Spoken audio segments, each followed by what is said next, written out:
Interest rates on home loans are at record lows. Before we all went into lockdown, you might have been thinking about buying a home or refinancing. Well, the good news is, despite some volatility, interest rates on loans are still at historical lows. In this video, I'm going to show you some tips on what you should know before you pick a lender.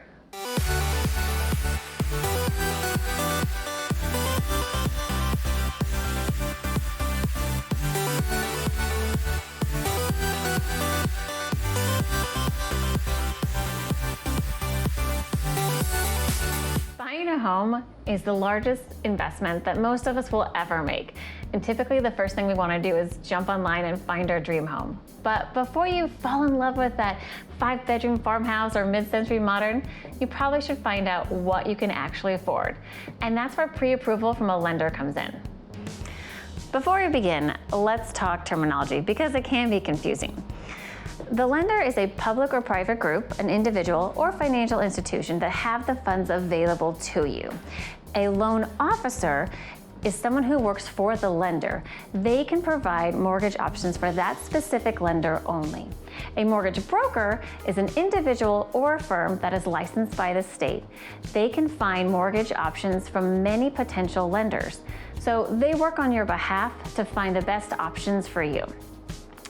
To make it a little bit more confusing is mortgage professionals can have many different titles, like mortgage loan officer or loan consultant or mortgage advisor. So really, the best thing to do is talk to the person to find out what all of your options are. It will help you make your decision in finding the right lender. There are a couple of options when you start to begin searching for your loan. You can talk to a lender, like a bank or your local credit union. They'll connect you to a loan officer in their lending department. You can fill out applications online and be connected to an internet banking service like LendingTree or Loan Depot. You can talk to a mortgage professional. They'll gather your information and help you go through the options that are right for you. Picking a lender isn't as easy as just finding who has the lowest interest rates. There are many more things to consider before you make your choice, like type of loan, interest and annual percentage rate, down payment required, down payment points and origination fees, closing fees, loan rate lock, and time it takes to fund. Besides the numbers, something that's important to me is service and availability. Some good questions to ask when interviewing your lending service are, what percentages of your loan close on time? Can you give me an example of a difficult loan and how you handled it? What is your turnaround time for appraisals? Was there a time when another company couldn't close a loan and you could? What is your availability to me and my real estate broker? This one's important because lots of times offers are written in the evenings or on the weekends. Another good question to ask is how quickly can a loan be closed? In a multiple offer situation, a quick close could put your offer in a better position.